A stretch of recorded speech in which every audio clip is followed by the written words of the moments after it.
Vous n'êtes pas de la famille. Mon petit-fils l'a dit devant tout le monde.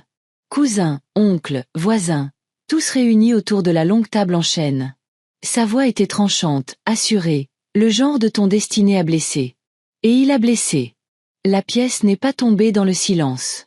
Non, elle a continué à vivre au son de rires gênés, de verres qui tintent et de regards qui se détournaient de moi, comme si j'étais devenue invisible en un instant.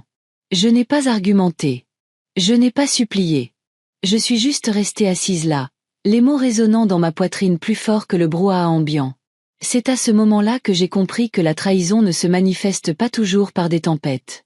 Parfois, elle prend la forme d'une seule phrase, prononcée par l'enfant que vous avez autrefois porté sur vos épaules.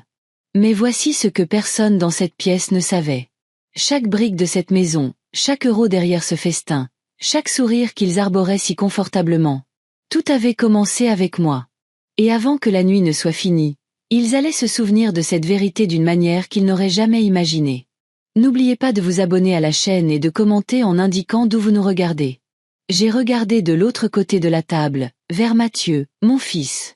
Il était occupé à découper le gigot, souriant comme si de rien n'était. Eliane, sa femme, s'est penchée pour lui murmurer quelque chose à l'oreille. Elle a ri trop fort, comme si elle voulait que toute la pièce entende son bonheur. Je connaissais ce rire. Ce n'était pas de la joie. C'était du triomphe. Et à cet instant, j'ai compris qu'il ne s'agissait pas seulement d'une remarque désinvolte de mon petit-fils. Non, c'était orchestré, planifié. J'étais en train d'être effacée de ma propre famille. J'ai attrapé mon verre d'eau. Des mains stables dissimulant la tempête en moi. Le cristal a tremblé, non par faiblesse, mais par tenue, sous le poids des souvenirs qui se heurtaient au présent. Mon petit-fils, Étienne, était assis bien droit, les épaules carrées. Il devait avoir 16 ou 17 ans maintenant, assez grand pour connaître le pouvoir des mots, assez grand pour comprendre ce que signifiait la trahison. Son regard a fui le mien rapidement, mais j'ai surpris une lueur de défi.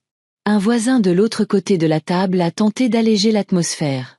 Quelle belle soirée, n'est-ce pas, Hélène? Belle maison, belle famille. Ces mots étaient comme du vinaigre.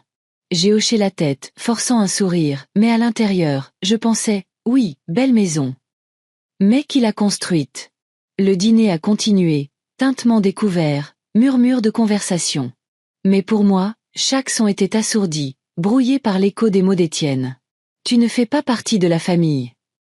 Je me suis excusée de table après un moment, marmonnant quelque chose sur le besoin de prendre l'air. Personne n'a protesté. Personne ne m'a suivi. C'était en soi la réponse que je ne voulais pas, mais dont j'avais besoin. Il se passait très bien de moi. Le couloir était faiblement éclairé, bordé de photographies de famille. Mes photographies, autrefois. Maintenant, elles racontaient une histoire dont je ne faisais plus partie. Mathieu et Eliane souriant à un gala. Étienne dans son uniforme de foot, tenant un trophée. Émilie, ma petite fille, surprise en plein rire un jour d'été. Mais moi, mon visage était absent. Les photos que j'avais autrefois choisies, encadrées, avaient été remplacées. Mes pas se sont ralentis alors que je les étudiais, réalisant que j'avais déjà été effacée bien avant qu'Étienne ne prononce ces mots à voix haute. Je me suis arrêtée près de la porte du salon. De là, je pouvais entendre le bavardage à table, étouffé, mais sans équivoque. La voix d'Eliane était aiguë et claire. Eh bien, les choses vont mieux maintenant. On peut enfin recevoir convenablement. Puis des rires, suivis de l'approbation fière de Mathieu. Mieux maintenant. Recevoir convenablement. Des mots qui laissaient entendre que ma présence avait été ce qui les retenait. Je me suis assise dans le fauteuil près de la fenêtre, celui que j'avais acheté il y a 20 ans. Mes doigts ont tracé le cuir usé. Chaque pli m'était familier. Chacun un souvenir des nuits passées ici à tenir Mathieu enfant, à lui lire des histoires jusqu'à ce qu'il s'endorme. Et maintenant, son fils, le garçon qui s'était assis sur mes épaules en me suppliant de lui raconter les mêmes histoires, m'avait déclarée étrangère. La maison était vivante d'échos, pas seulement de ce soir, mais de décennies. Eliane pouvait redécorer tout ce qu'elle voulait, accrocher de nouvelles photos, acheter de nouveaux rideaux, mais les murs savaient, les planchers se souvenaient, et moi, je me souvenais. Mamie. Une voix douce m'a tiré de mes pensées. Émilie se tenait dans l'embrasure de la porte, les mains jointes nerveusement devant elle. Elle avait 15 ans, avec des yeux doux qui me voyaient encore. Sa voix était à peine un murmure. Je suis désolée pour ce qu'Étienne a dit. J'ai souri, même si ça faisait mal. Ce n'est pas ta faute, ma chérie. Ses sourcils se sont froncés. Mais ce n'était pas vrai. Tu es de la famille. Tu es tout. Elle a hésité, jetant un coup d'œil vers la salle à manger. Il ne le voit pas, mais moi, je le vois. Ces mots m'ont presque brisé plus que ceux d'Étienne, parce qu'ils étaient sincères, et la sincérité était rare dans cette maison maintenant. Je me suis penchée en avant, baissant la voix. Émilie, écoute-moi. Parfois, les gens oublient d'où ils viennent. Ils oublient qui les a aidés à se tenir debout. Mais oublier ne change pas la vérité. Elle a hoché la tête, les larmes aux yeux. Je déteste la façon dont il te traite. La haine est un lourd fardeau, dis-je doucement. Laisse-moi le porter. Toi, contente-toi de te souvenir. Elle a essuyé ses yeux rapidement, craignant d'être surprise à me montrer de la loyauté. Puis elle est retournée vers la salle à manger, me laissant seule avec mes pensées. Je suis restée dans ce fauteuil bien après que les assiettes aient été débarrassées et que les rires se soient tus. La maison est devenue silencieuse, mais pas mon esprit. J'ai repassé les mots d'Étienne encore et encore, non pas pour me punir, mais pour les graver plus profondément, pour ne jamais oublier la leçon. Les gens à qui vous donnez tout peuvent encore décider que vous n'êtes rien. Mais ils avaient tort. Et le moment viendrait où on le leur rappellerait. Pas avec de la colère, pas avec des cris. Avec la vérité. Avec quelque chose de plus fort que le bruit. Cette nuit-là, quand je me suis enfin levée pour aller dans ma chambre, je suis repassée devant la table en chêne. Elle était vide maintenant, parsemée de miettes et de verres à moitié pleins. J'ai posé ma main sur sa surface, sentant le grain du bois. J'avais construit cette table de mes propres mains avec mon défunt mari, Gérard. Chaque repas de famille, chaque célébration, chaque dispute, chaque réconciliation avait eu lieu dessus. Ce soir, elle avait été la scène de mon humiliation. Mais demain, ou le jour d'après, elle serait le témoin de quelque chose d'autre. Dans le silence, j'ai murmuré au bois lui-même. Pas encore. Mais bientôt. Les lumières du couloir ont clignoté, et j'ai réalisé qu'Eliane avait éteint la plupart des interrupteurs, me laissant dans une quasi-obscurité. Elle n'avait pas vérifié si j'étais à l'aise. Ne m'avait pas demandé si j'avais besoin de quoi que ce soit. Pourquoi l'aurait-elle fait? À ses yeux, j'étais déjà partie. J'ai monté les escaliers lentement, non pas parce que mes jambes étaient faibles, mais parce que chaque marche était un rappel que c'était encore ma maison. La rampe sous ma paume était polie par des années de mon contact. Le grincement de la 3e marche, l'affaissement de la 5e. Ces imperfections étaient les miennes. Elles appartenaient à ma vie. En arrivant en haut, j'ai entendu la voix de Mathieu en bas, faible, mais assez claire. Elle ne sera plus là très longtemps. Fais-moi confiance. Le rire d'Eliane a suivi, froid, confiant. Je suis restée là, dans le noir, le cœur maintenant stable. Ils pensaient que je n'entendais pas. Ils pensaient que j'étais finie. Mais ils avaient tort. Car ce qu'ils ne savaient pas, ce que personne ne savait, c'est que j'avais déjà commencé à me préparer. Silencieusement, patiemment. Avec du papier, pas du bruit. Et quand le moment viendrait, ils ne se souviendraient pas seulement que j'étais de la famille. Ils se souviendraient que j'étais la fondation. Je n'ai pas dormi cette nuit-là. Pas à cause de l'âge, pas à cause de la douleur, mais à cause de la mémoire. La mémoire est une chose tenace. Elle ne se repose pas quand on le lui demande. Elle s'infiltre par les fissures, se rejoue en boucle. Et alors que j'étais allongée dans ma chambre, je revenais sans cesse à la première fois où j'avais porté Mathieu dans cette maison. Elle n'était pas aussi raffinée à l'époque. Les murs étaient en plâtre nu, les planchers sentaient encore la sueur. Eliane n'était même pas dans le tableau. C'était juste moi, une jeune femme, tenant mon garçon dans mes bras, lui promettant que cet endroit serait toujours son ancre, son refuge. Et pendant des années, j'ai tenu cette promesse. Mais les promesses, j'ai appris, peuvent être tordues quand les gens oublient leurs origines. Le matin est arrivé, gris et humide. Je me suis levée tôt, comme toujours, bien avant que le reste de la maison ne s'agite. Je me suis dirigée vers la cuisine, celle que j'avais conçue pour capter le lever du soleil à travers sa large fenêtre. La cafetière a ronronné, remplissant le silence d'un réconfort que la langue acérée d'Eliane ne pourrait jamais offrir. Je me suis assise à la table, regardant la lumière poindre sur le jardin. Et j'ai pensé aux années passées. Comment Mathieu s'asseyait en face de moi, un petit garçon aux genoux écorchés, posant des questions sur tout. Pourquoi le ciel changeait de couleur? Comment le bois devenait une table? Pourquoi certains hommes brisaient leurs promesses alors que d'autres les tenaient?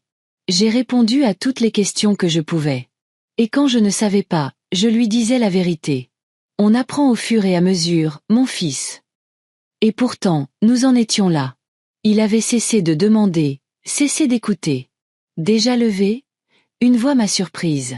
Eliane se tenait dans l'embrasure de la porte, son peignoir de soie bien noué, ses cheveux parfaitement épinglés, bien que le soleil soit à peine éveillé. Elle ne m'a pas regardé en parlant. Elle ne le faisait jamais. Elle est allée directement au réfrigérateur, l'a ouvert et a sorti une bouteille de jus. Oui, dis-je simplement. Elle s'est versé un verre. Vous savez, Hélène, il serait peut-être temps d'envisager de déménager dans un endroit plus petit, plus gérable. Un lieu adapté à votre étape de vie. Ces mots dégoulinaient de politesse, mais son regard ne s'est jamais adouci. Cet endroit est gérable, ai-je répondu, calme. Elle a siroté son jus, souriant faiblement. Pour l'instant, peut-être. Mais les choses changent. Les familles s'agrandissent, les maisons évoluent, et parfois, les vieux espaces ont besoin de nouvelles fonctions. J'ai croisé son regard. Cette maison a une fonction. Elle en a toujours eu une. Son sourire s'est élargi, mince, répété. Eh bien, nous verrons. Elle a laissé le verre à moitié fini sur le comptoir et est sortie. La cafetière a crachoté sa dernière goutte. Je suis restée assise là, laissant ces mots flotter dans l'air comme de la fumée. Déménager. Espace plus petit. Étape de vie. Ils étaient déjà en train de m'écrire hors du scénario. J'ai repensé à Étienne, sa voix tranchante à table. Tu ne fais pas partie de la famille. Peut-être n'avait-il pas trouvé ces mots tout seul. Peut-être lui avait-il été donné comme un parent glisse un comprimé dans de la compote de pommes. La pensée m'a serré la poitrine, mais elle a aussi aiguisé quelque chose en moi. La trahison n'était pas seulement l'erreur d'un garçon. C'était la décision de la famille. Plus tard dans la matinée, j'ai erré jusqu'à la remise derrière la maison. Elle sentait le pain et l'huile, comme depuis des décennies. Mes mains ont effleuré les outils soigneusement alignés sur le mur. Marteau, scie, clé, tous à moi. Acheté avec mon salaire, utilisé pour construire non seulement des meubles, mais une vie. J'ai pris une petite boîte en bois sur l'étagère. À l'intérieur, des photographies. Mathieu le jour de sa première entrée, Eliane et lui le jour de leur mariage, Étienne et Émilie tout petits. Et, nichée parmi elles, une photo de Gérard et moi, tenant Mathieu dans nos bras devant cette même maison, une fois terminée. Nous avions l'air fiers, tous les deux. J'ai tracé du doigt le bord de la photo, me demandant quand la fierté s'était aigrie en possession. Mamie. La voix d'Émilie a appelé depuis le jardin. Elle a jeté un coup d'œil dans la remise, les yeux prudents. Ça va. J'ai posé la boîte. Ça va, ma chérie. Je me souvenais, c'est tout. Elle s'est approchée, ses baskets crissant sur le gravier. J'ai entendu maman parler. Elle a dit que tu pourrais déménager. J'ai souri doucement, bien que cela m'écoutait. Les gens parlent. Ça ne rend pas les choses vraies. Ses yeux ont brillé. Mais s'il essaie de les rendre vraies. Pendant un instant, j'ai voulu tout lui dire. Que sa mère et son père me poussaient déjà dehors, que les mots d'Étienne n'étaient pas un accident. Mais elle était encore une enfant, bien que sage au-delà de son âge. Je ne pouvais pas lui mettre ce fardeau sur les épaules. Ne t'inquiète pas, dis-je à la place. Cette maison a une mémoire plus longue que les gens ne le pensent.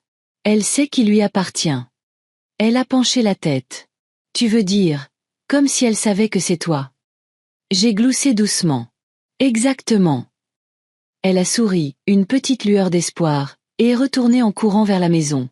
Quand elle fut partie, je me suis appuyée contre l'établi. La remise était silencieuse, mais mon esprit ne l'était pas. J'ai pensé aux mots d'Éliane, au silence de Mathieu, à la trahison d'Étienne, à l'innocence d'Émilie. Et puis, comme un fil tiré d'une tapisserie, un souvenir a refait surface, un que je n'avais pas touché depuis des années. L'acte de propriété, les papiers. Quand nous avons construit cette maison, Gérard et moi, nous nous sommes assurés d'une chose, qu'elle ne tomberait jamais entre de mauvaises mains. J'avais parlé à un notaire à l'époque, une mesure de précaution qui semblait superflue, mais qui maintenant ressemblait à une prophétie. Il y avait des stipulations, des clauses cachées, des choses que même Mathieu avait probablement oubliées. Le papier, pas le bruit. C'est ce qui comptait. Pas les cris à table, pas les disputes dans les cuisines. Le papier, Silencieux, impitoyable. J'ai quitté la remise avec un calme que je n'avais pas ressenti depuis des semaines. Mes pas étaient lents mais déterminés alors que je traversais le jardin pour retourner vers la maison qui avait essayé de m'effacer. Ce soir-là, alors que la famille se réunissait à nouveau dans le salon, j'ai pris ma chaise habituelle. La télévision braillait les rires d'une comédie qu'Eliane aimait. Mathieu était assis à côté d'elle, son bras nonchalamment posé sur le canapé. Étienne faisait défiler son téléphone. Émilie lisait tranquillement dans un coin. Personne ne m'a parlé. Personne ne m'a demandé comment s'était passée ma journée. Et pour la première fois, ça ne m'a pas fait mal. Parce que je savais quelque chose qu'ils ignoraient. Bonne nuit, dis-je en me levant finalement. Bonne nuit, répondit Mathieu distraitement, sans me regarder.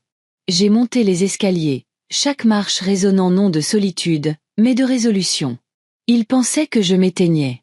Ils pensaient que j'étais faible. Mais ils avaient oublié la vérité la plus simple. Les fondations ne s'effacent pas. Elles tiennent. Elles attendent. Et quand le moment est venu, elles rappellent à tout le monde qui a construit la maison au-dessus d'elles. Et j'avais l'intention de le leur rappeler bientôt. Le lendemain matin, je me suis réveillée à nouveau avant le soleil. Le sommeil ne me rendait plus beaucoup visite, mais ce jour-là, ce n'était pas seulement l'âge ou la mémoire qui me tenait éveillée. C'était un sentiment de direction, une corde qui avait été enfouie dans la poussière des années et qui tirait doucement sur moi. Je me suis assise à mon bureau à l'étage, un meuble lourd en chêne que j'avais autrefois construit moi-même avec Gérard. Les tiroirs ont grincé lorsque je les ai ouverts. Des enveloppes délavées, des reçus jaunis par le temps, des manuels d'instruction pour des machines qui avaient depuis longtemps cessé de fonctionner, des couches d'une vie vécue. Mais sous tout ce désordre, dans le tiroir du bas, collé au bois, se trouvait ce que je cherchais. Une épaisse enveloppe Kraft.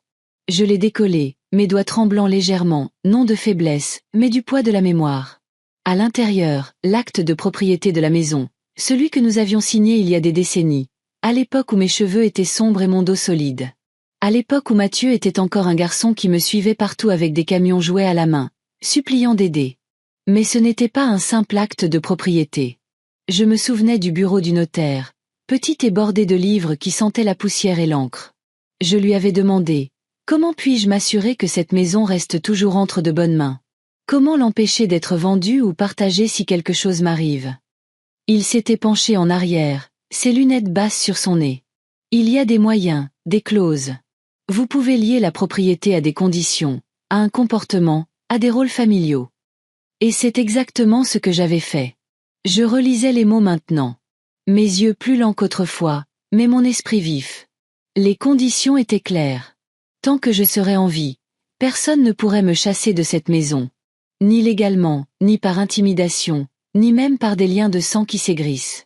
Je me suis souri à moi-même. Le genre de sourire que personne d'autre n'était censé voir. Les chuchotements d'Eliane. La cruauté d'Étienne. Le silence de Mathieu. Il pensait pouvoir m'effacer avec des mots acérés et des regards froids. Mais ils n'avaient pas fait leur devoir. Le papier se souvient. Les gens oublient. Un coup à la porte interrompit mes pensées. La voix d'Émilie. Mamie. Entre, dis-je, glissant l'acte de propriété dans l'enveloppe et le cachant sous une pile de vieux albums photos. Elle a jeté un coup d'œil à l'intérieur, ses cheveux détachés sur ses épaules. Tu es toujours levé si tôt. De vieilles habitudes, dis-je. Le soleil n'aime pas m'attendre, alors je ne l'attends pas. Elle sourit faiblement et s'approcha. Papa veut savoir si tu viens avec nous aujourd'hui. Il emmène maman faire du shopping pour... Eh bien, je crois que ce sont des meubles. Des meubles? Demandai-je, bien que je connaisse déjà la réponse. Oui, dit-elle doucement, les yeux baissés. Pour la pièce du bas. Ils ont dit qu'elle avait besoin d'un nouveau départ. Un nouveau départ. Ces mots ont atterri lourdement. Ils voulaient effacer même les coins de la maison que je touchais encore. Je tendis la main et lui serrai doucement la sienne. Vas-y avec eux si tu veux. Je serai bien ici. Elle hésita, puis secoua la tête. Je préfère rester. Pendant un instant, j'ai vu l'enfant en elle, la petite fille qui me suivait autrefois dans le jardin, posant des questions sur chaque fleur et chaque insecte. Elle était plus âgée maintenant, prise entre des loyautés qu'elle n'avait jamais demandées. Et j'ai réalisé qu'elle était ma seule alliée dans cette maison. Alors, aide-moi avec quelque chose, dis-je. Qu'est-ce que c'est? Demanda-t-elle. J'ai sorti un grand livre poussiéreux du bureau. Ce sont les archives de la construction de cet endroit. Chaque clou, chaque planche. J'ai tout noté. Je pense qu'il est temps que quelqu'un d'autre dans cette maison connaisse l'histoire. Ses yeux s'écarquillèrent en feuilletant les pages. Tu as écrit tout ça. Chaque chiffre, dis-je. Parce qu'un jour, je savais que quelqu'un demanderait qui a vraiment construit cet endroit. Et je voulais que la réponse soit prête. Elle traça du doigt l'encre délavée. Mamie, pourquoi tu me montres ça? Parce que tu dois te souvenir de ce qu'ils ont oublié, lui dis-je. Cet endroit n'est pas sorti de nulle part. Il vient du travail. De mon travail, de celui de ton grand-père. Ses lèvres se pressèrent comme si elle voulait en dire plus mais ne le pouvait pas. Au lieu de cela, elle hocha la tête. Des heures plus tard, lorsque le reste de la famille revint avec des sacs de courses et des sourires, je les observais depuis le porche. La voix d'Éliane était forte, Mathieu portait des boîtes, Étienne se vantait d'un achat qu'il avait fait. Ils passèrent devant moi sans me voir, comme si j'étais déjà un fantôme hantant les murs de la maison. Mais je n'étais pas un fantôme. Pas encore. Cette nuit-là, quand ils dormaient tous, je me suis de nouveau assise à mon bureau. J'ai composé un numéro que je n'avais pas utilisé depuis des années. Le téléphone a sonné 2 fois avant qu'une voix fatiguée mais familière ne réponde. Hélène. Oui, dis-je doucement. Ça fait un moment. Une pause, puis un petit rire. Tu ne m'appelles que quand il y a des problèmes. Alors tu sais pourquoi j'appelle, répondis-je. Tu as toujours les papiers. Je les ai, dis-je. Et je pense qu'il est temps de leur rappeler ce qu'ils signifient. Il y eut un silence au bout du fil. Puis la voix s'adoucit. Faites attention, Hélène. Le papier peut protéger, mais il peut aussi détruire. Es-tu prête pour ça? Je regardai par la fenêtre. La maison se tenait sombre, silencieuse, respirant encore les souvenirs de décennies. Ma maison. Oui, murmurai-je. Je suis prête. Quand j'ai raccroché, j'ai ressenti quelque chose que je n'avais pas ressenti depuis des mois. Pas du désespoir, pas de la solitude. De la détermination. Il pensait que la vieille femme s'effaçait.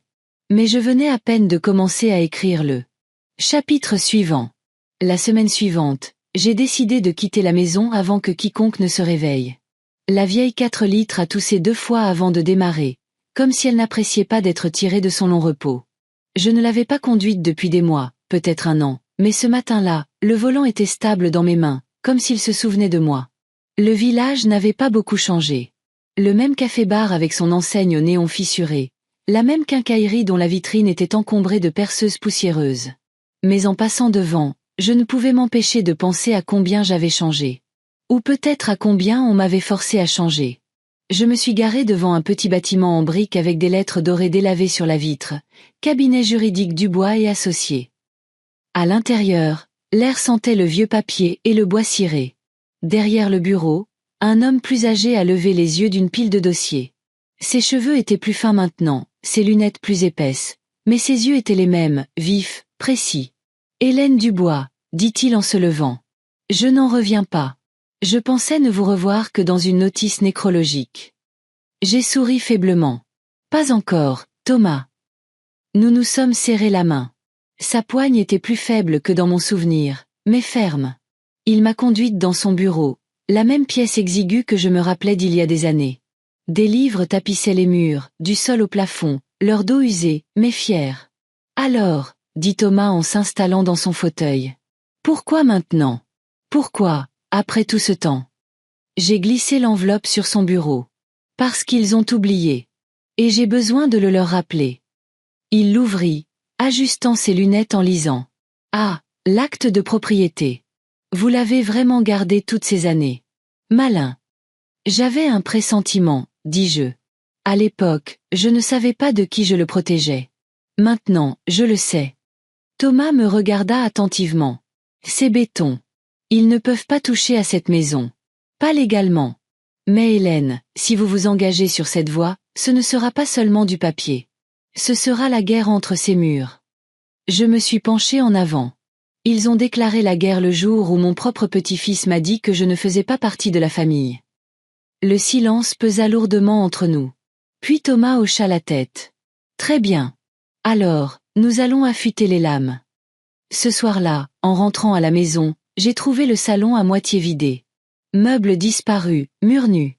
Eliane se tenait au centre, un presse-papier à la main, aboyant des ordres à 2 livreurs. Attention à ça. C'est une antiquité. Elle s'arrêta en me voyant. Oh, vous êtes de retour. Son ton n'était pas chaleureux, même pas poli, juste dédaigneux. Que se passe-t-il ici? Demandai-je, bien que je connaisse déjà la réponse. Un nouveau départ, dit-elle. Nous redécorons l'espace. Nous le rendons nôtre. Nôtre, répétai-je. Ma voix était calme, mais elle portait. Mathieu entra alors, les mains pleines de tringles à rideaux. Il se figea en me voyant. Pendant une seconde, la culpabilité traversa son visage, puis il se durcit. Maman, s'il te plaît, ne commence pas. Nous avons juste besoin que la maison soit la vôtre, l'interrompis-je. Oui, j'ai entendu. Étienne apparut derrière lui, un sourire narquois aux lèvres. Il était temps que cet endroit cesse de ressembler à un musée. Sans offense, mamie. Sans offense, dis-je lentement. C'est exactement ce que les gens disent quand ils veulent dire le contraire. La pièce devint tendue. Même les déménageurs se sentirent mal à l'aise. Je n'ai pas élevé la voix. Je n'ai pas argumenté. Au lieu de cela, je suis passé devant eux, j'ai monté les escaliers et j'ai fermé ma porte. Mais derrière cette porte, je ne battais pas en retraite. Je planifiais. Plus tard dans la nuit, Émilie a frappé doucement. Mamie. Entre, dis-je. Elle se glissa à l'intérieur, fermant la porte derrière elle. Ses yeux étaient rouges. Elle avait pleuré. Il change tout, murmura-t-elle. La maison ne ressemble même plus à un foyer. Elle le redeviendra, lui dis-je. Fais-moi confiance. Elle s'assit sur le bord du lit, se tordant les mains. Est-ce que tu as un plan? Je la regardai. Cette petite fille, prise au milieu d'une tempête qu'elle n'avait pas créée. Elle méritait l'honnêteté, du moins en partie. Oui, dis-je. Mais ce n'est pas le genre de plan qui fait du bruit. C'est le genre qui laisse une marque que personne ne peut effacer. Elle pencha la tête. Que veux-tu dire? J'ai de nouveau sorti le grand livre du tiroir, l'ouvrant à une page pleine de chiffres et de signatures. Tu vois cette ligne? Elle se pencha plus près. Oui. C'est là que je me suis assuré que personne, ni ton père, ni ta mère, ni même Étienne, ne puisse me mettre dehors. Pas tant que je suis en vie. Cette maison est à moi jusqu'au jour où j'en déciderai autrement. Ses yeux s'écarquillèrent. Alors ils ne peuvent pas. Non, dis-je fermement. Ils peuvent essayer. Ils peuvent crier. Ils peuvent réarranger les meubles. Ils peuvent même prétendre que je n'existe pas. Mais cette maison, c'est qui l'a construite. Et la loi s'en souvient, même s'ils ne s'en souviennent pas. Elle laissa échapper un souffle tremblant. Alors, que va-t-il se passer maintenant? J'ai fermé le grand livre, le remettant dans le tiroir. Maintenant, nous attendons. Et quand le moment viendra, nous leur montrerons la vérité. Quelques jours plus tard, j'ai entendu Mathieu au téléphone en bas. Sa voix montait par la cage d'escalier. Oui, l'annonce devrait être prête pour le mois prochain. Oui, la valeur de la propriété est élevée, surtout avec les rénovations. Nous pourrons agir rapidement une fois les papiers réglés. Je me suis assise en haut des escaliers, écoutant. Alors, c'était ça. Il ne se contentait pas de redécorer. Il se préparait à vendre. Et à cet instant, j'ai senti quelque chose de froid s'installer en moi. Pas de la tristesse, ni même de la colère, mais de la clarté. Ils voulaient la maison sans moi. Ils voulaient m'effacer. Mais ils avaient oublié une chose. Je n'étais pas encore partie. Cette nuit-là, j'ai écrit une lettre. Pas à Mathieu, pas à Eliane, ni même à Étienne.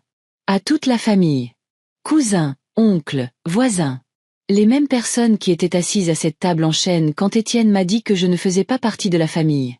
Ceux qui avaient détourné les yeux, complices dans leur silence. Ils allaient recevoir un rappel. Un rappel de qui avait construit les fondations sur lesquelles ils se tenaient tous. Et quand le jour viendrait de le révéler, il ne resterait plus de rire, seulement le silence. Parce que parfois, la vengeance la plus bruyante ne vient pas des cris. Elle vient du papier, de la vérité, et d'une femme qu'ils pensaient finie, mais qui ne l'était pas. Les dîners du dimanche avaient toujours été la tradition de notre famille. Bien avant qu'Eliane ne commence à les orchestrer comme des pièces de théâtre, Mon défunt mari Gérard et moi les organisions simplement. Poulet rôti, pommes de terre, pain frais sorti du four. La nourriture importait moins que la chaleur. C'est là que Mathieu a appris à couper sa viande avec une fourchette et un couteau, là qu'Étienne a fait ses premiers pas sous cette table. Enchaîne. Mais ce dimanche était différent. Je le sentais avant même d'entrer dans la salle à manger. L'air était plus tendu, les rires plus aigus, comme si tout le monde jouait un rôle. Eliane se tenait en bout de table, arrangeant les assiettes avec la précision d'une reine. Mathieu traînait près de la fenêtre, le téléphone collé à sa paume, chuchotant à propos de valeurs de marché et de dates de clôture. Étienne était affalé sur sa chaise, ricanant à des blagues que lui seul trouvait drôles. Et tout au bout, assise, se trouvait Émilie, son regard dérivant vers moi toutes les quelques secondes, les yeux remplis de quelque chose qui ressemblait à la fois à de la peur et à de l'espoir. Elle savait. Elle était la seule à savoir ce que je portais dans la poche de ma veste. La lettre. Les mêmes cousins, oncles, voisins qui étaient là la nuit où Étienne m'a blessé avec ces mots étaient de nouveau ici. Leurs visages tournés vers le festin, vers le vin, vers n'importe quoi d'autre que moi. Je me suis assise tranquillement, pas en bout de table, pas au centre, sur le côté. Je voulais qu'ils soient à l'aise. Je voulais qu'ils soient sûrs d'eux. Eliane a fait teinter son verre. Tout le monde, merci d'être ici. Cela signifie beaucoup pour nous de pouvoir partager cette maison avec vous tous. Cette maison. Elle l'a dit comme si c'était déjà la sienne. La pièce a bourdonné d'approbation. Fourchette grattant, verre levé. Personne ne m'a posé de questions. Personne n'a même jeté un regard dans ma direction. Et c'est là que j'ai posé lentement mes mains sur l'enveloppe dans ma poche. Le dîner a suivi son cours, les plats arrivant un par un. La conversation coulait comme une rivière qui m'emportait de plus en plus loin du rivage. Mathieu riait avec ses cousins de stratégie d'investissement. Eliane se vantait de ses projets pour la propriété. Étienne faisait des blagues sur la façon dont le vieux fauteuil de mamie craquait plus fort que les escaliers. Chaque pic atterrissait, non pas à cause de sa cruauté, mais à cause de l'indifférence qui suivait. Personne ne m'a défendu. Personne ne s'est arrêté pour me demander si j'étais à l'aise. J'étais un meuble. J'étais le tableau sur le mur, vieux, craquelé, familier et invisible. Lorsque le dessert a été servi, je me suis levée lentement, délibérément. Les rires se sont faits plus rares. Quelques fourchettes se sont figées en l'air. Je ne prendrai pas beaucoup de votre temps, dis-je, la voix stable. J'ai juste quelque chose à lire. Mathieu fronça les sourcils. Maman, est-ce que ça peut attendre? Nous sommes. Ça ne prendra pas longtemps, l'interrompis-je. Eliane posa son verre avec un soupir. Hélène, vraiment. Mais je dépliais déjà la lettre. Mes mains ne tremblaient pas. Ma voix ne faiblissait pas. À ma famille, commençai-je. La pièce se tut, la curiosité se resserrant comme une corde. Vous pensez peut-être que cette maison est la vôtre maintenant. Vous mangez peut-être à cette table, redécorez les murs, parlez de la vendre, riez de ses grincements, et prétendez que ses fondations sont sorties de nulle part. Mais laissez-moi vous rappeler, chaque brique entre lesquelles vous êtes assis, chaque euro derrière ce repas, chaque arbre qui ombrage le jardin vient de moi. Un murmure parcourut la table. Les yeux d'Eliane se plissèrent, et Mathieu s'agita inconfortablement. Étienne ricana, mais même son ricanement faiblit quand il remarqua le silence autour de lui. J'ai continué. Pendant des années, j'ai travaillé en double poste, économisé le moindre sou, bâti un crédit brique par brique. Pas pour moi seul, mais pour cette famille. Quand vous étiez enfant, cette maison était votre terrain de jeu. Quand vous êtes devenu grand, elle a été votre refuge. Et quand Gérard est mort, elle a été mon ancre. Et pourtant, devant cette même table, mon propre petit-fils m'a dit, « Tu ne fais pas partie de la famille. » Des halètements, des chuchotements. Les regards se tournèrent vers Étienne, dont le visage devint rouge. Il essaya de rire pour s'en sortir. « Oh, allez, mamie. » J'ai levé la main, le coupant. Ma voix s'est aiguisée. Il a dit que je ne faisais pas partie de la famille. Et aucun de vous n'a parlé. Pas un mot pour me défendre. Le silence est un consentement. Et dans ce silence, vous m'avez effacé. J'ai laissé les mots se déposer comme de la poussière dans une pièce où personne n'osait respirer. Puis j'ai déplié la deuxième feuille, la plus lourde, l'acte de propriété. Alors ce soir, laissez-moi vous offrir une vérité écrite non pas en sentiment, mais en droit. Cette maison est à moi. Légalement, entièrement, irrévocablement. Pas à Mathieu, pas à Eliane, Pas à Étienne. À moi. Je détiens l'acte, signé et scellé il y a des années. Vous pouvez peindre ces murs. Vous pouvez organiser ces dîners. Vous pouvez même rêver de la vendre. Mais sans mon consentement, vous ne possédez rien d'autre que de l'air. La pièce a explosé. Quoi? Mathieu se leva d'un bond, le visage pâle. Maman, tu ne peux pas. La voix d'Eliane coupa sèchement. Vous bluffez, ce papier. J'ai posé le document à plat sur la table, le faisant glisser vers l'avant. Voyez par vous-même. Les cousins se sont penchés, les chuchotements fusant comme des étincelles. C'est vrai, murmura l'un d'eux. Son nom est juste là. Eliane l'a arraché, le parcourant furieusement, les lèvres pincées. Mathieu se frotta la tempe, faisant les 100 pas comme si la marche pouvait effacer l'encre. Étienne resta figé, la bouche entr'ouverte, pris entre l'incrédulité et la fureur. Je n'ai pas élevé la voix. Je n'ai pas jubilé. J'ai simplement dit, vous avez oublié quelque chose. Vous avez oublié que je suis toujours là. Que pendant que vous m'effaciez en paroles, je suis resté en pierre et en papier, dans chaque coin de cette maison. Vous pouvez vouloir que je parte, mais vous ne pouvez pas effacer la vérité. Ni ce soir, ni jamais. Le silence qui a suivi était différent cette fois. Pas gêné, pas dédaigneux. Lourd, honteux. Les yeux d'Émilie brillaient, la fierté scintillant à travers ses larmes. Elle fut la première à applaudir, juste une fois, doucement. Pas en célébration, mais en reconnaissance. Et dans ce son unique, l'équilibre de la pièce a basculé. Personne n'a ri.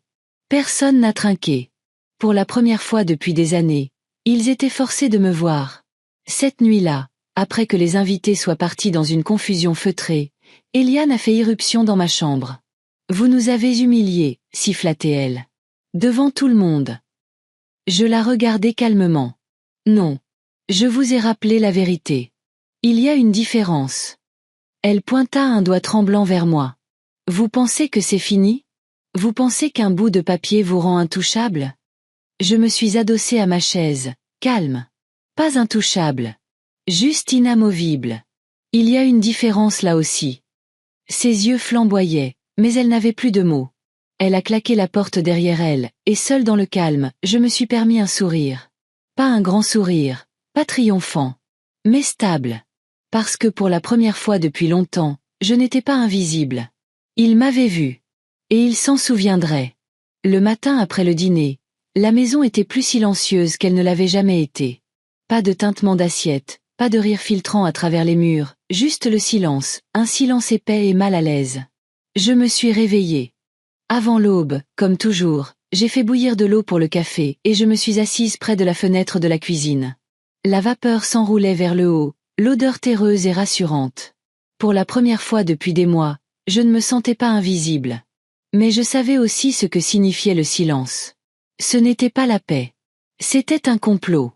Vers le milieu de la matinée, je les ai entendus. La voix de Mathieu en bas. Urgente, basse. Celle d'Eliane, plus aiguë, coupant comme une lame. Nous ne pouvons pas la laisser s'en tirer comme ça, claqua Eliane. Comprends-tu ce qu'elle a fait hier soir? Devant tout le monde. Je sais, marmonna Mathieu. Mais crier ne résoudra rien. Tu ne comprends pas. Ils ont vu l'acte de propriété, Mathieu. Ils l'ont vu de leurs propres yeux. Elle nous a fait passer pour des squatteurs dans notre propre maison. Il y eut une pause. Puis Mathieu soupira. Je vais appeler Robert. Le nom m'a frappé comme une pierre jetée dans une eau calme. Robert, son ami avocat. Un homme qui trouvait toujours des failles dans les contrats, qui s'était vanté un jour lors d'un barbecue de faire disparaître les problèmes pour ses clients. Alors, ils allaient se battre. Pas avec des mots, pas avec la culpabilité. Avec la loi. Je suis resté à l'étage, écoutant. Étienne s'est joint à la conversation. Sa voix portait la suffisance de quelqu'un qui n'avait jamais rien gagné mais supposait que tout lui était dû. Et alors, si le nom de mamie est dessus, dit Étienne. Elle est vieille. Elle n'utilise même pas la moitié de la maison. On trouvera un moyen. Une procuration, peut-être. Ou, je ne sais pas, la faire déclarer inapte. Me faire déclarer inapte. Le mot pesait lourd dans ma poitrine, plus lourd que le rire désinvolte d'Étienne qui suivit. Eliane saisit l'idée instantanément. Exactement. Elle est seule depuis trop longtemps. Les gens le croiront. Il nous faut juste les bons papiers. Mathieu hésita. C'est extrême. Mais Eliane insista, sa voix d'acier. Tu veux perdre cette maison? Tu veux que tout le monde chuchote sur la façon dont ta propre mère t'a humilié? Parce que c'est ce qu'ils font en ce moment. Tu as vu leur visage. Tu veux vivre avec cette honte? Mathieu ne répondit pas, ce qui, d'après mon expérience, signifiait son accord. Plus tard cet après-midi-là, le téléphone sonna. Je le laissai sonner 3 fois avant de répondre. Madame Dubois? Demanda une voix sèche. Oui. Ici maître Robert Mercier, avocat. Je représente votre fils, Mathieu, et sa femme, Eliane. J'ai souri, bien qu'il ne puisse pas le voir. Déjà. Sa voix était douce, exercée. Ils ont des inquiétudes quant à votre capacité à gérer la propriété. Ils aimeraient discuter des options avant de prendre d'autres mesures. D'autres mesures? Demandai-je. Tutelle, transfert d'autorité. Nous pouvons faire ça discrètement, Madame Dubois, ou ça peut devenir compliqué. J'ai laissé le silence s'installer jusqu'à ce que même lui se sente mal à l'aise. Puis j'ai dit calmement, Maître Mercier, on m'a sous-estimé toute ma vie. Par mes patrons, par les banques, même par ma propre famille. Mais laissez-moi vous assurer que la seule erreur que les gens font toujours, c'est de prendre le silence pour de la faiblesse. S'ils souhaitent poursuivre dans cette voie, dites-leur que je serai prête. Et j'ai raccroché. Cette nuit-là, Émilie est passée. Elle s'est glissée par la porte de derrière, sa présence douce mais urgente. Mamie, murmura-t-elle, ils sont sérieux. J'ai entendu papa parler au téléphone. Maman est déjà en train de rédiger quelque chose. Ils veulent te pousser dehors légalement. Ses mains tremblaient. Elle avait 22 ans, trop jeune pour porter ce genre de poids. Pourtant, la voilà, portant la vérité que personne d'autre n'osait partager avec moi.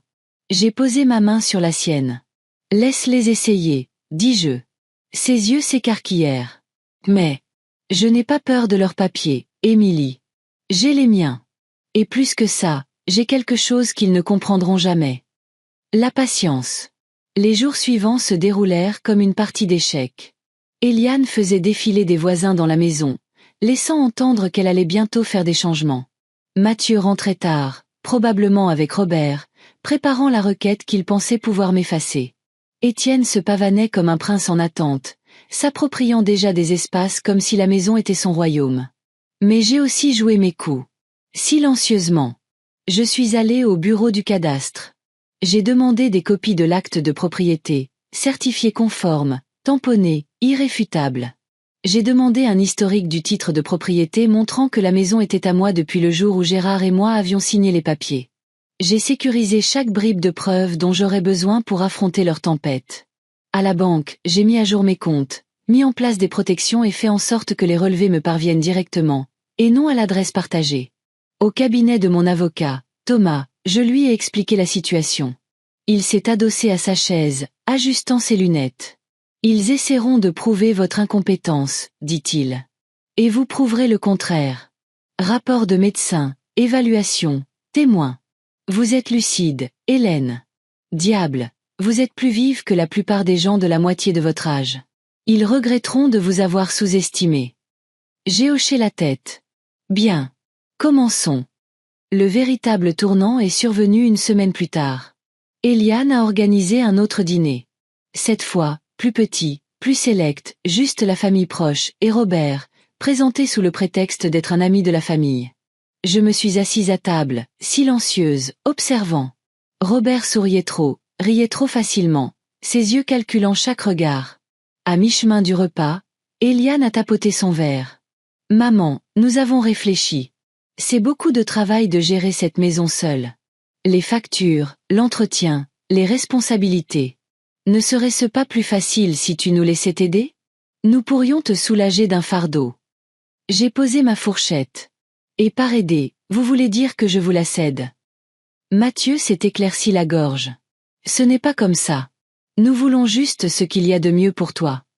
Robert est intervenu, la voix douce comme de l'huile. Madame Dubois, ces choses arrivent tout le temps. Les familles consolident leurs actifs, rationalisent les responsabilités. Vous n'auriez plus à vous inquiéter. Je me suis adossée, étudiant chaque visage. La douceur forcée d'Éliane, la sueur nerveuse de Mathieu, le tapotement agité d'Étienne sur son téléphone. Et Émilie. Émilie, assise tranquillement, se mordant la lèvre, priant pour que je ne cède pas. Finalement, j'ai dit, vous savez, j'ai réfléchi aussi. Au fardeau, à la responsabilité. À la facilité avec laquelle on peut les confondre avec des chaînes. Éliane a souri, pensant m'avoir eu. Exactement, maman. Je l'ai interrompu. Mais vous oubliez quelque chose.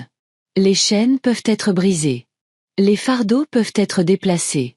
Et la responsabilité reste avec celui qui l'a méritée. La pièce se figea. Le sourire de Robert se crispa. Madame Dubois. Je me suis penchée en avant, la voix basse, délibérée. Cette maison est à moi. Mon nom est sur chaque ligne qui compte.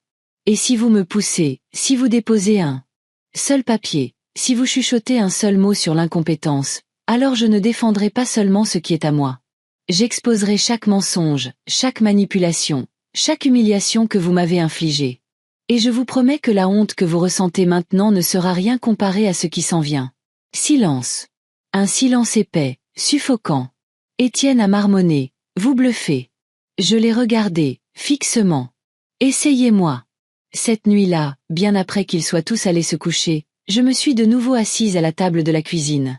La maison craquait, non pas de trahison cette fois, mais comme si elle retenait son souffle avec moi. Je n'étais pas naïve. Je savais qu'ils insisteraient. Mais je savais aussi quelque chose qu'ils ignoraient. La vengeance n'a pas besoin de crier. Elle attend. Elle se construit. Et la mienne venait à peine de commencer. La lettre est arrivée un mardi.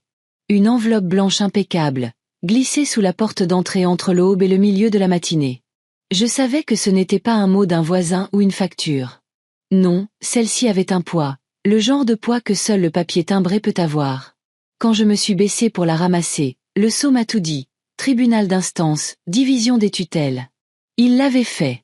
Je me suis assise à table, l'enveloppe non ouverte, sirotant mon café lentement. Le son de la cuillère tapant contre la porcelaine était régulier, délibéré. Finalement, je l'ai déchiré. À l'intérieur se trouvait la notification. Mathieu et Éliane avaient déposé une requête de mise sous tutelle, citant des « préoccupations » quant à la capacité d'Hélène Dubois à gérer son patrimoine. Des préoccupations. C'était le mot qu'ils avaient choisi. Pas des preuves, pas des faits. Des préoccupations. Ma première réaction ne fut pas la colère. Ce fut presque de l'amusement. Après toutes ces années à élever Mathieu, à le voir devenir un homme, c'était ce qu'il avait trouvé, me déclarer incompétente. Mais la piqûre est venue après. Non pas du papier, mais de la pensée que mon propre sang, mon fils, m'avait regardé et avait décidé que je n'étais pas apte à me tenir sur mes propres deux jambes. Cette trahison pesait plus lourd que n'importe quelle convocation au tribunal. Ce soir-là, je n'ai pas caché la lettre. Je l'ai placée au centre de la table de la salle à manger, où tout le monde pouvait la voir. Mathieu l'a remarqué le premier en entrant, suivi d'Éliane. Ses yeux ont croisé les miens, puis se sont posés sur le papier. « Maman, je… » Éliane l'a interrompu. « C'est pour ton bien, Hélène. Tu as eu des difficultés. La maison est trop grande. Les finances, les décisions. » Je me suis levée, lente et délibérée, mes mains posées sur le dos de la chaise. Des difficultés. Ma voix était calme, mais elle portait un tranchant capable de fendre son ton répété. Vous oubliez, dis-je, que j'ai bâti cette maison de mes propres mains avec Gérard. Brique par brique, salaire par salaire. Si c'est votre définition de la difficulté, alors je suppose que j'ai eu des difficultés toute ma vie. Étienne, avachi à proximité, ricana. Mamie, ce n'est pas personnel. C'est juste pratique. Tu ne peux pas t'accrocher à tout pour toujours. La fourchette d'Émilie tomba bruyamment sur son assiette. Comment peux-tu dire ça, Étienne? C'est ta grand-mère. Étienne haussa les épaules, les yeux rivés sur son téléphone. Et ça ne veut pas dire qu'elle doit nous entraîner tous dans sa chute. Les mots ont coupé plus profondément qu'ils ne le réalisaient. Je n'ai pas bronché, cependant.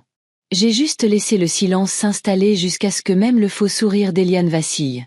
Puis j'ai dit, très bien. Laissons le tribunal décider. Mais comprenez ceci, la loi n'est pas influencée par des chuchotements à une table de dîner. Elle écoute les preuves. Et j'en ai beaucoup. Le lendemain matin, je suis allé voir Thomas, mon avocat. Son bureau sentait les vieux livres et le cuir, le genre d'endroit où la vérité semble plus lourde que les mensonges. Il a parcouru la requête, son front se plissant à chaque ligne. Ils jouent la carte de l'incompétence, dit Thomas sans détour. Ils essaieront de prétendre que vous ne pouvez pas gérer vos affaires. C'est sournois, mais pas rare. Et il se pencha en arrière, tapotant le papier. Et ils auront besoin de preuves. Des expertises médicales, des témoignages. Ils n'ont pas ça. Vous êtes lucide, Hélène. Diable, vous êtes plus vive que la plupart des gens que je vois passer ici. J'ai souri faiblement. Alors, on se bat. Ses lèvres se sont retroussées en un sourire. On ne se bat pas seulement. On se prépare. Évaluation médicale, témoins, relevé financier. Tout ça, béton. Quand on aura fini, non seulement ils perdront le procès, mais ils regretteront de l'avoir intenté.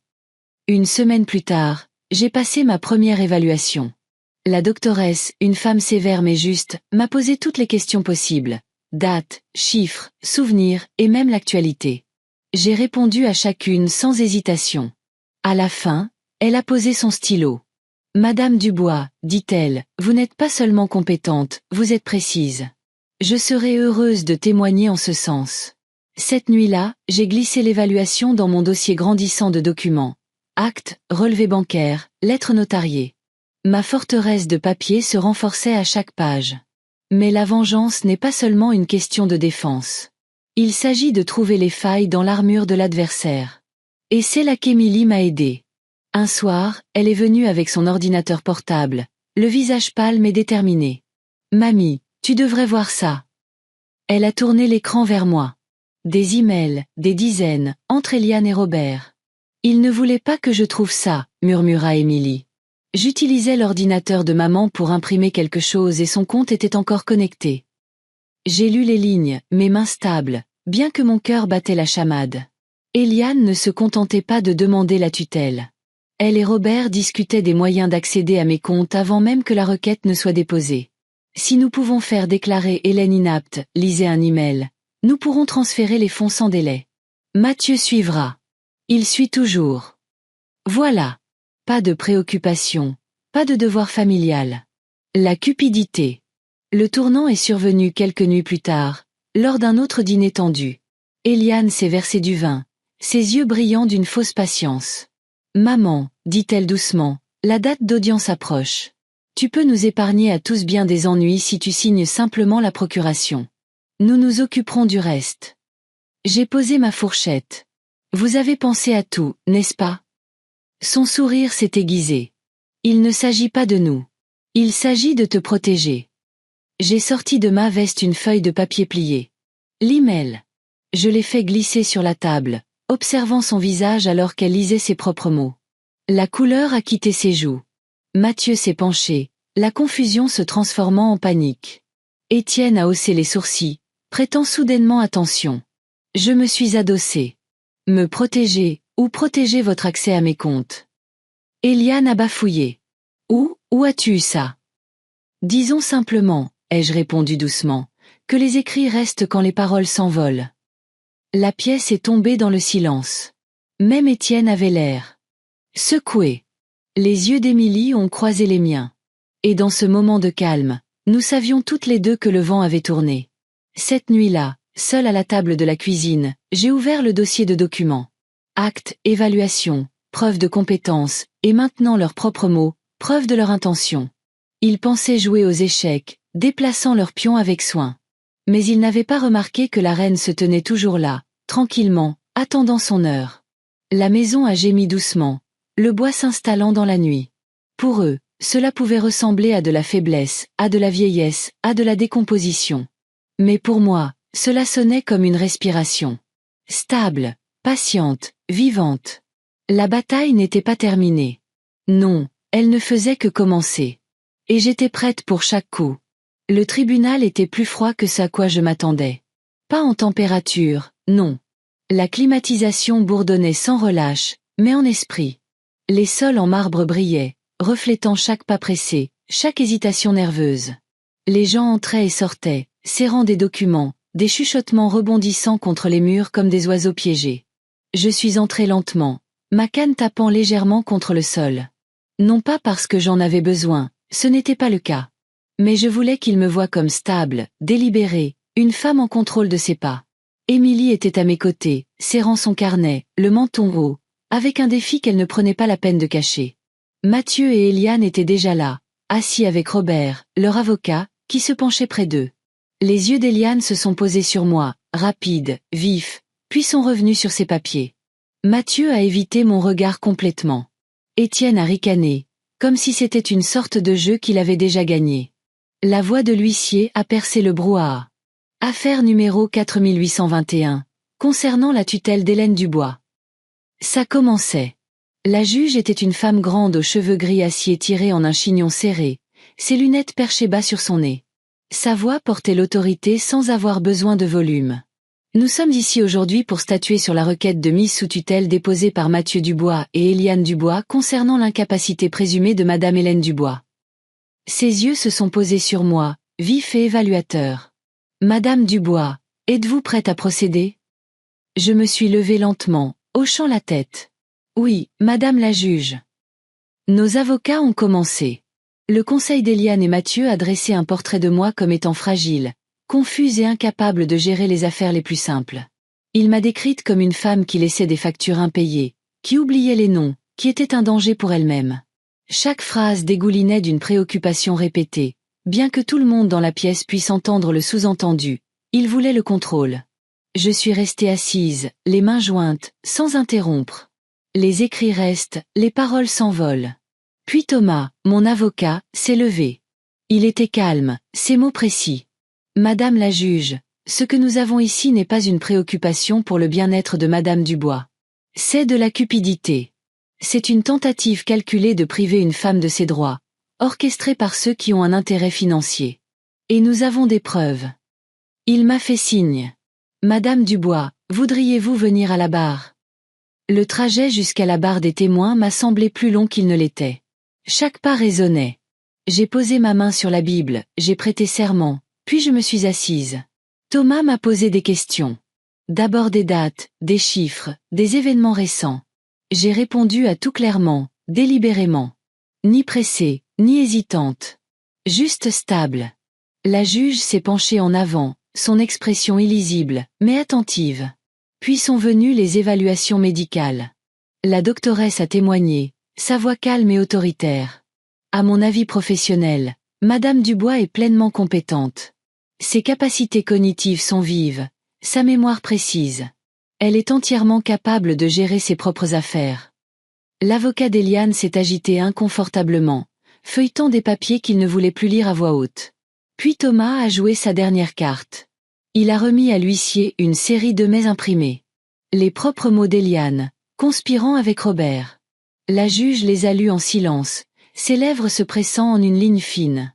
Puis elle a levé les yeux, son regard transperçant Eliane comme une lame. Madame Dubois, dit-elle, comment expliquez-vous cela? Eliane a bafouillé. C'est sorti de son contexte. Je discutais juste de situations hypothétiques. La juge l'a interrompu. Des situations hypothétiques sur le transfert de fonds d'un patrimoine que vous ne contrôlez pas encore. Mathieu a enfoui son visage dans ses mains. Le ricanement d'Étienne a disparu. Robert s'est enfoncé plus bas dans son siège. Quand ce fut mon tour de parler, je n'ai pas élevé la voix. Je n'en avais pas besoin. Madame la juge, dis-je doucement, je suis peut-être vieille. Mes mains tremblent peut-être quand je lève ma tasse de café. Mes genoux me font peut-être mal quand je monte les escaliers. Mais incompétente? Non. Ce qu'ils ont pris pour de la faiblesse, c'est de la patience. Ce qu'ils ont pris pour de la confusion, c'est de la retenue. J'ai construit ma vie avec un travail acharné et des sacrifices, et je ne la livrerai pas à ceux qui confondent amour et droit acquis. Le silence dans la salle était différent cette fois. Lourd, indéniable. La juge a finalement parlé. La requête est rejetée. Madame Dubois est compétente et conservera le plein contrôle de son patrimoine. De plus, ce tribunal estime que les requérants ont agi de mauvaise foi. De futures actions de cette nature ne seront pas tolérées. Le marteau s'est abattu, sec, définitif. Après, alors que les gens sortaient, le visage d'Eliane était pâle, ses mains tremblaient en rassemblant ses affaires. Mathieu n'a pas voulu croiser mon regard. Étienne a marmonné quelque chose à voix basse, mais sa bravade avait disparu, brisée par l'écho du marteau.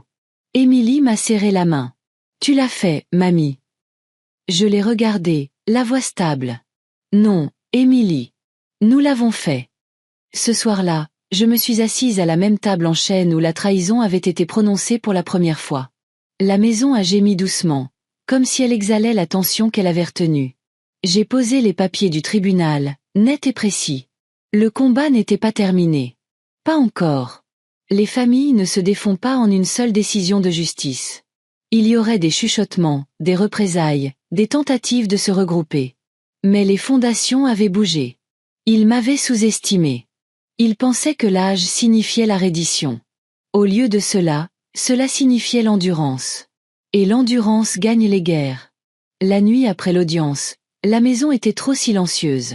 Pas le silence paisible, mais le silence fragile d'un lieu qui retient son souffle. Je me suis assise seule à la table en chêne, celle-là même où mon petit-fils m'avait déclaré non-famille.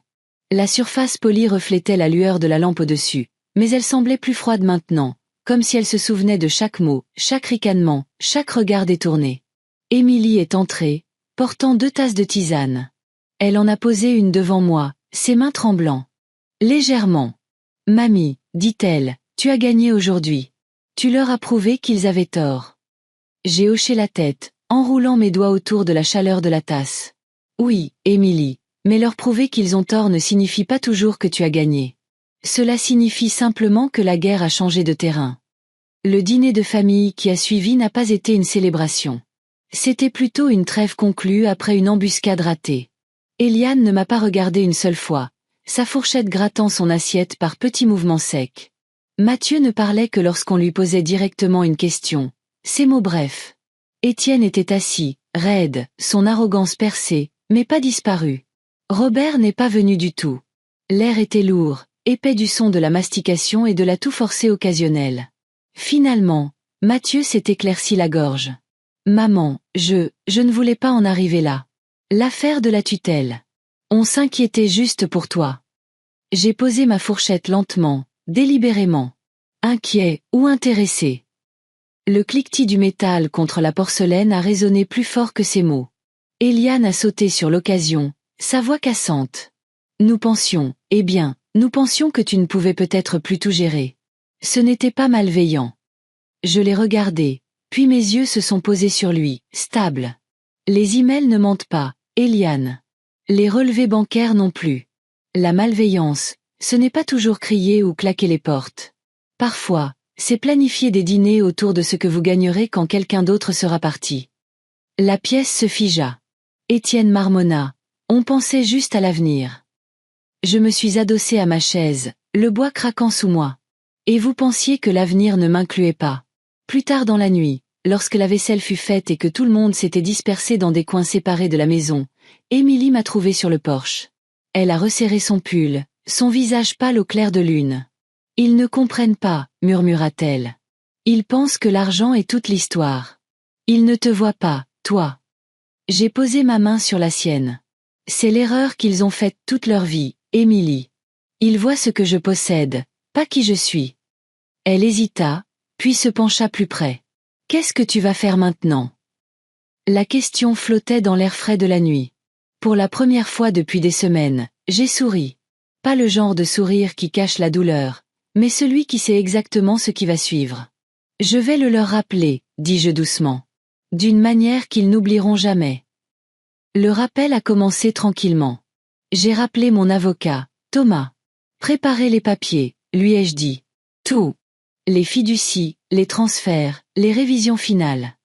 Il n'a pas demandé pourquoi. Il a juste dit, je les aurai prêts.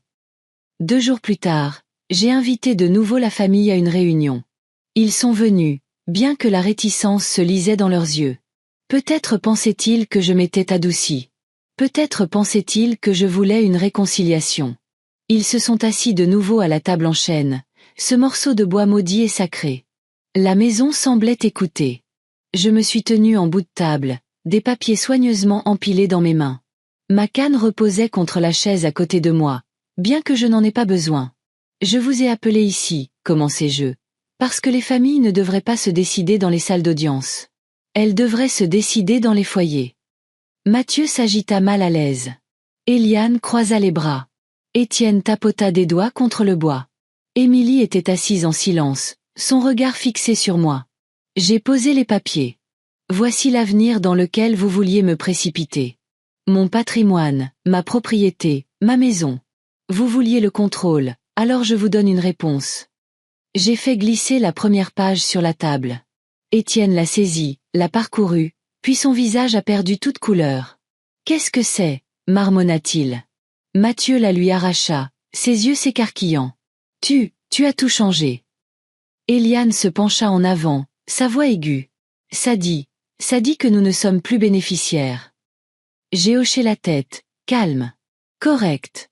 J'ai placé mon patrimoine dans une fiducie. Émilie en est l'unique bénéficiaire. Chaque brique, chaque euro, chaque souvenir lui revient. Le silence a été brisé. Étienne a frappé la table de sa main.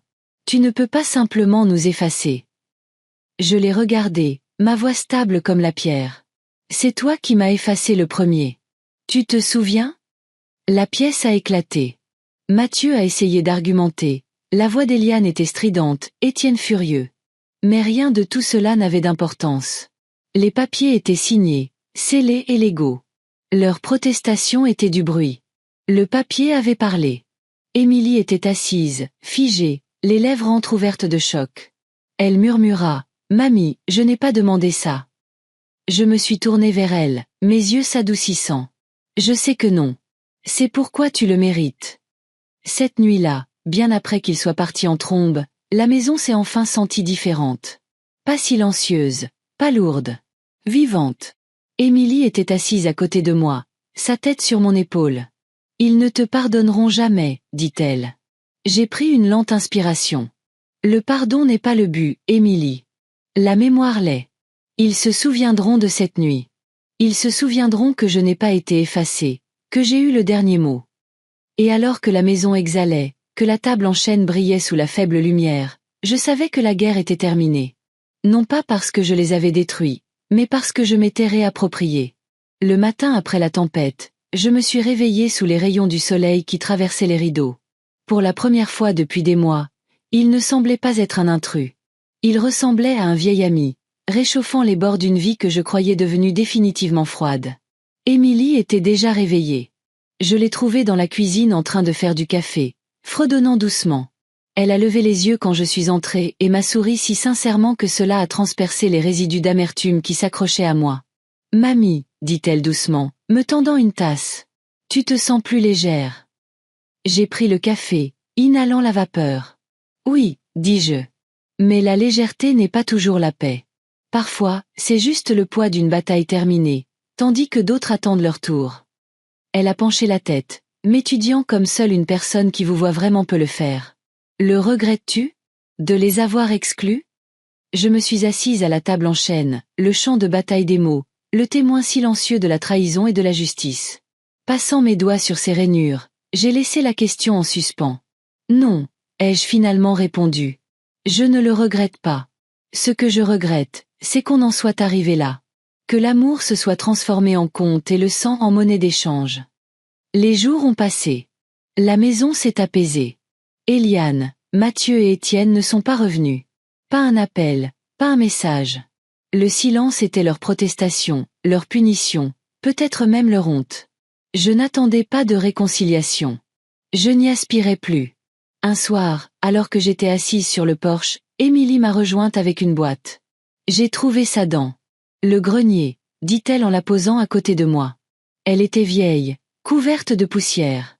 Je l'ai ouverte lentement. À l'intérieur, des photographies, des lettres jaunies et de petits jouets.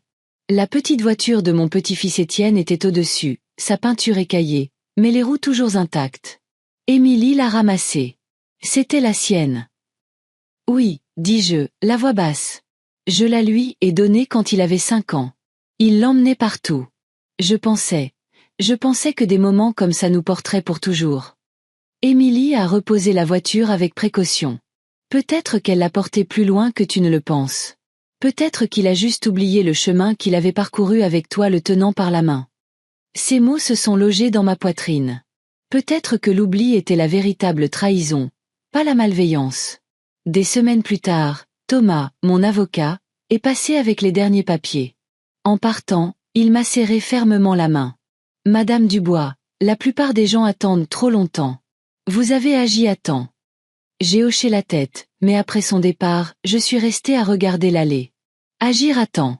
C'était une phrase destinée à réconforter, mais elle portait sa propre douleur. Le temps était à la fois un allié et un voleur. Cette nuit-là, Émilie et moi nous sommes de nouveau assis ensemble. Elle m'a demandé doucement, « Que feras-tu du reste de tes jours, mamie ?»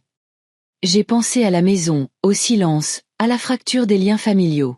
Puis j'ai pensé au rire des voisins, à la chorale de l'église, au jardin derrière qui attendait de refleurir. Je vivrai, dis-je simplement. Pas dans leur ombre, pas dans l'amertume. Je vivrai, et je laisserai cette maison vivre à nouveau. Mais le destin, semblait-il, avait encore un tour à jouer. Une lettre est arrivée, écrite d'une écriture tremblante. C'était de Mathieu. « Maman, » commençait-elle. « Je n'attends pas de pardon. Je ne m'attends pas à être dans ton testament, ni même de nouveau à ta table. Mais j'ai besoin que tu saches que ce n'était pas seulement la cupidité. C'était la peur. La peur de perdre le contrôle. La peur de te voir t'affaiblir sans savoir comment l'arrêter. J'avais tort. Nous avions tort. Étienne ne le voit pas encore. Et Eliane ne le verra peut-être jamais. Mais moi, je le vois. Si rien d'autre, je veux te remercier de m'avoir rappelé d'où je viens. Et de m'avoir rappelé que le silence ne signifie pas l'absence. Mathieu. Je l'ai lu 3 fois. Chaque mot semblait à la fois un baume et une lame. Émilie a touché mon bras. Vas-tu lui répondre? J'ai plié lentement la lettre, la glissant de nouveau dans son enveloppe. Pas encore. Parfois, le silence est la seule réponse qui a du poids. Il a besoin de méditer sur ce qu'il a écrit. Dans les semaines qui ont suivi, j'ai reconstruit. Non pas des murs ou des richesses, mais le rythme d'une vie qui valait la peine d'être vécue. Émilie et moi avons planté des rosiers dans le jardin. J'ai commencé à écrire mes propres lettres, non pas pour les envoyer, mais pour les laisser derrière moi. Des lettres de mémoire, de vérité, de l'amour qui existait avant d'être corrompu. Et dans les moments calmes, je m'asseyais à la table en chêne et je pensais à la nuit où Étienne a dit « Tu ne fais pas partie de la famille ». Il avait tort. Je suis la famille. Parce que je l'ai construite, nourrie, portée. Même s'ils se sont détournés, la vérité ne disparaît pas avec leur aveuglement. La famille, ce n'est pas qui hérite de votre maison. C'est qui hérite de votre cœur. Un dimanche matin chaud, Émilie et moi sommes allés à l'église. Le soleil était doux et l'air portait l'odeur des roses en fleurs. Alors que nous étions assises sur les bancs, entourés de voisins qui me saluaient avec des sourires, j'ai réalisé quelque chose de profond. Pendant des années, j'avais eu peur de l'effacement. Peur de mourir comme un fantôme dans ma propre maison. Une note de bas de page dans l'histoire de ma propre famille. Mais maintenant, je voyais la vérité. L'effacement n'arrive que si on le laisse faire. Je m'étais réinscrite dans l'histoire. Pas par la colère, mais par l'action. Pas par le bruit, mais par le papier. Et dans les yeux d'Émilie, dans son rire dans le jardin que nous cultivions ensemble, j'étais vivante. Cette nuit-là, alors que la maison s'installait une fois de plus, j'ai murmuré dans le silence, non avec amertume, mais avec paix. Ils ont essayé de m'effacer, mais je suis toujours là. Et je serai toujours là. Et la maison, ma maison, a exhalé. Non pas de chagrin cette fois, mais avec quelque chose qui ressemblait à du soulagement. Merci de m'avoir rejointe dans ce voyage. Si vous aimez cette histoire, veuillez aimer cette vidéo, vous abonner à la chaîne et partager vos impressions sur cette histoire dans les commentaires. Pour écouter l'histoire suivante, cliquez sur la playlist qui s'affiche maintenant à l'écran.